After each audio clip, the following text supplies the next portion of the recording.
r/ask Reddit. What are some biological life hacks that actually work? If you take a warm shower before you get in bed, your core temperature will drop as you lie in bed, because it rose in the shower, which your body reads as a stage of falling asleep, leading you to fall asleep much faster. I'm an insomniac. Most prescription sleep meds don't work for me, but this plus better sleep hygiene has helped me a ton. What is sleep hygiene? Keep your bed clean and comfortable. Don't do anything other than sleep in it. Keep water by the bed, and don't eat right before you want to sleep. Try to go to sleep and wake up at the same time every day. If you get a stitch in your chest, usually from running or just random, that bothers you when you breathe in past a certain point, you have to brace yourself and breathe in all the way quickly. The trick is to do it like the lung equivalent of pulling off a band-aid. As someone who gets these all thw got some time, 80% of the time it'll be gone immediately. It's called a precordial catch. I find it too painful to breathe in all the way, so instead I hold my breath right at the point where it starts to hurt. It goes away after holding my breath for just a few seconds. I guess that's the equivalent of peeling the plaster off carefully. I was the only one who got those. Feels like if I breathe out a little more after a certain point, I'll drop dead or something. I might be late to the party, but if you mildly hurt yourself like a stubbed toe or a paper cut, pinch yourself elsewhere and focus on that feeling. Your body assumes it's more painful and stops feeling the pain from the other spot as much. It helps lessen the length you have to deal with the pain of the injury. I don't think this will work for gunshot wounds or decapitations, but I haven't had the chance to test it yet. My teacher in grade school used to literally kick us in our shins if we said we had a headache. Worked great and everyone loved her. Rolling around and stretching on the floor for 5-10 minutes helps to relieve a huge amount of body ache soreness for me. It's something I'm doing fairly regularly now because it works miracles when I'm physically spent at the end of a long day. Highly recommended. OP is a cat confirmed. If someone else has hiccups, ask them when the last time they saw a white horse was. They'll think about it for a split second, then give you some sort of answer. Then their hiccups are gone. Sometimes I do this to random people and not even tell them why I asked. They usually walk away thinking I'm some sort of weirdo. But hey, their hiccups are gone. Doesn't work if they are currently looking at a white horse. The hell is wrong with you? There's one hick. There's one right there. Every time I pee I scratch this one spot on my back. Now when it is important that I pee before a long car ride or know I am going to a place without a restroom, I go to the bathroom and scratch that spot on my back and I start to pee whether or not I had to. Nice, you've trained yourself. Go Pavlov. If you get a lot of mild headaches that feel like they might be caffeine headaches, or maybe tension headaches, try drinking more water. They could be caused by dehydration. Also, if you're tired or stressed, walking each day for a certain amount of time increases your mental capacities. I'm a postman. I walk 8-9 miles a day 6 days a week. Why am I not a genius yet? Well, at least it seems like you don't have dementia. If you get up to go to the toilet at night, close one eye and keep it closed while the lights are on. When you turn the light back off, the closed eye will still be adjusted to the dark. I just wear an eye patch to bed and switch it around after I've swabbed the poop deck. My father had a knee replacement a few years ago and tried to tough out the post-op period at home without any opiates. This led to one incident of pretty severe pain. He doesn't normally beg us to kill him, which made him finally pop some Percocets. But before the drugs kicked in he was still thrashing around in agony. To take his mind off it, I started asking him about his college apartments in all kinds of elaborate detail, like what kind of carpet was on the floor, what color shower curtain did they have, what sort of dishes and on what shelves were they kept, etc. It forced him to focus his attention on his memories of this place and not on the pain he was currently experiencing. It was successful, at least long enough for the drugs to start doing real work on the problem. My friend uses this tactic to help people if they're having a panic attack or have gone similarly funny from ingesting too many recreational substances. Asks them to describe something in detail, keeps them focused on something else and distract them from being worked up. It's a great idea. If you have a bit of acid reflux, sleep on your left side. However, if you experience it frequently, talk to your doctor. If you want to make yourself sneeze, try staying in a dark place for a while and then going out into the sun.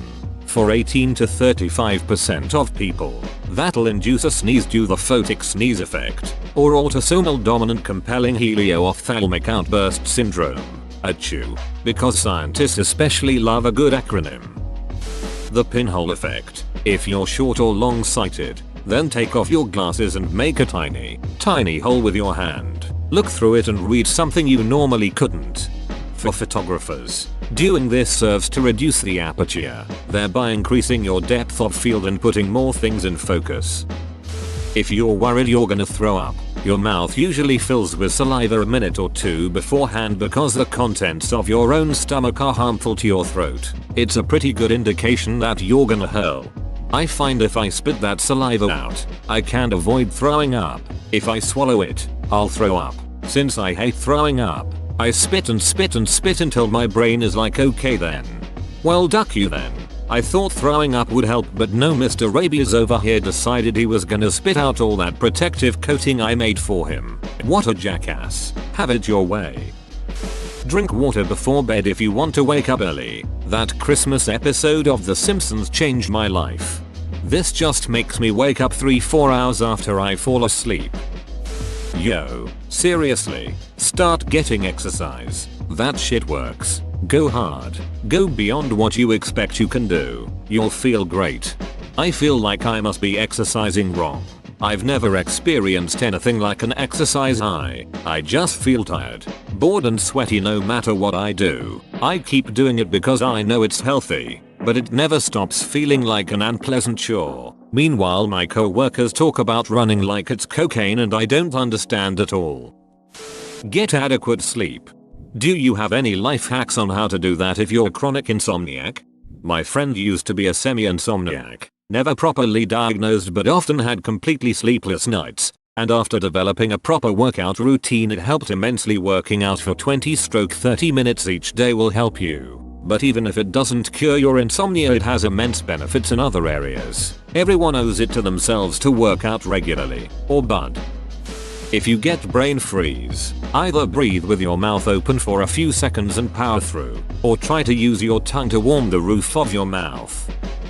You can do those spot the differences pictures instantly with a little practice. It's the same technique you use for free viewing stereo photo pairs. Cross your eyes until the two pictures merge, and then, this is the hard part and it takes some practice, bring the merged image into focus. The differences between the two will stand out as depth anomalies in an otherwise flat image. This works because your brain is set up to compare the images from each eye to determine the depth of every point based on the parallax shift. The parts of the two flat images will still be a flat image at a different depth when you cross your eyes, but your brain doesn't know what to do with the parts that don't match up and they look weird in a way that's hard to describe. I've compared whole documents a page at a time this way. You can spot a single letter difference in a whole page, in a language you don't even read.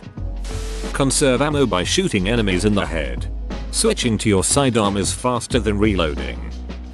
Cramped your foot? Grab your big toe, pull it forward and wiggle it about as fast as possible. Cramp goes away. Not sure if it's just a placebo type effect, but it works every time for me. This is called autogenic inhibition. You're stretching the muscles which causes an automatic reflex in the muscle, using Golgi tendon organs which sense muscle tension to release the cramp. This is also why standing on your leg when you have a Charlie horse is the fastest relief. For hiccups, take a deep breath. Swallow twice, then exhale slowly out of your nose. I have no clue why it works. I just had hiccups yesterday and googled how to get rid of them and this worked. I'll definitely be using it next time. I tell myself to hiccup again, and get all stressed with myself. Go on, hiccup again, and the pressure of trying to force an involuntary action seems to prevent further hiccups.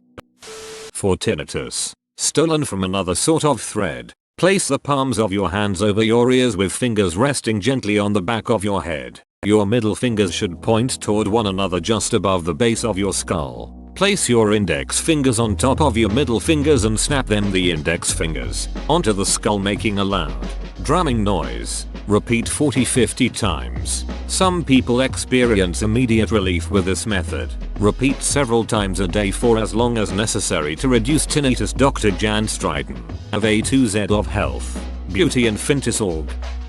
Weight loss is 75 to 100% diet. Going to the gym and running a mile does not burn as much calories as you think. A professor did a study where he only ate Twinkies for a month. Because the caloric intake was low, he lost weight, or maintained. This truly showed it was the volume and less about the contents of what we eat which controls our weight. Obviously you get no essential vitamins and nutrients from just Twinkies. I don't advocate it, but all these diet fads are useless. The key concept is controlling caloric intake. That's all it takes.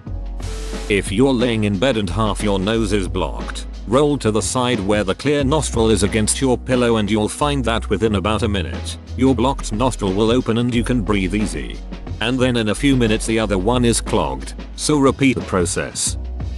Whoa, you made it to the end? You're a ducking beast. I'll cut you a deal. Smash like and subscribe for more curated content, bruh. It's free and that's a great price.